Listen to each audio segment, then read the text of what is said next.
ಅದರಿಂದ ಈ ತಾರತಮ್ಯ ತಗ್ಗಿದೆ, ನಂಜುಂಡಪ್ಪನವ್ರ ವರದಿ ಮೇಲೆ ತಗ್ಗಿದೆ ಅಂತಕ್ಕಂಥದ್ದು ಸರಿಯಾದಂಥ ವಸ್ತುಸ್ಥಿತಿ ಅಲ್ಲ. ಅದಕ್ಕೆ ನಾನು ತೀರ್ಮಾನ ಮಾಡಿದ್ದೀನಿ ಮಿಸ್ಟರ್ ಯತ್ನಾಳ್.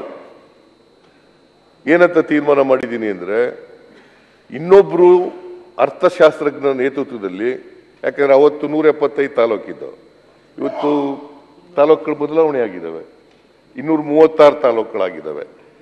ಇನ್ನೊಂದು ಹೈಪವರ್ ಕಮಿಟಿಯನ್ನ ಅರ್ಥಶಾಸ್ತ್ರಜ್ಞರ ಅಧ್ಯಕ್ಷತೆಯಲ್ಲಿ ರಚನೆ ಮಾಡಬೇಕು ಅಂತೇಳಿ ತೀರ್ಮಾನ ಮಾಡಿದ್ದೇನೆ. ಇದಕ್ಕೆ ಒಪ್ಪಿಗೆ ಇದೆಯಲ್ಲ ನಿಮ್ದು? ಅಲ್ಲ, ನೀವು ಒಪ್ಪಿಗೆ ಇದೆಯಾ ಹೇಳಿಯಪ್ಪ. ನೀವು ಹೇಳಿದ್ರೆ ಆಗೋಯ್ತು.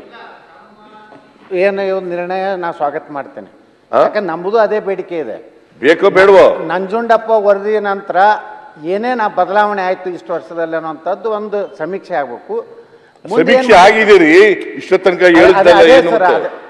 ಈಗ ಮತ್ಯಾವ ಹಿಂದುಳಿದದೋ ಯಾವ ಮತ್ತೆ ಅಭಿವೃದ್ಧಿ ಹೊಂದಿದಂಥದೋ ಅನ್ನೋದಕ್ಕೆ ತಾವೇನು ಅಲ್ಲಿವರೆಗೆ ಕಂಟಿನ್ಯೂ ಆಗುತ್ತೆ. ಈಗ 3,000 ಕೋಟಿ ಕಂಟಿನ್ಯೂ ಆಗುತ್ತೆ. ಅದೇ ತಾವು ಅದನ್ನು ಘೋಷಣೆ ಮಾಡಿ. ಈ ವರ್ಷ 3,000 ಕೋಟಿ ಕೊಟ್ಟಿದ್ದೀವಿ ಸರ್. ಈ ವರ್ಷ 3,000 ಕೋಟಿ ನಂಜುಂಡಪ್ಪನವರ ಶಿಫಾರಸಿನ ಪ್ರಕಾರ 3,000 ಕೋಟಿ ರೂಪಾಯಿಯನ್ನ ಕೊಟ್ಟಿದ್ದೇವೆ.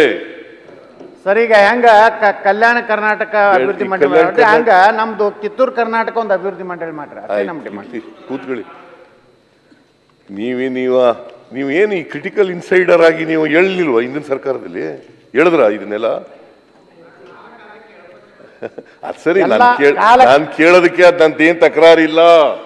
ಆದ್ರೆ ನೀವು ಹಿಂದಿನ ಸರ್ಕಾರಕ್ಕೆ ಹೇಳಿದ್ರ ಇದನ್ನ, ಅಥವಾ ನಿಮ್ಮ ಮಾತು ಕೇಳಲಿಲ್ವಾ? ಕೇಳಲಿಲ್ಲ, ಬಿಡಿ ಎತ್ತಕ್ಕೆ ಹೋಗಿ.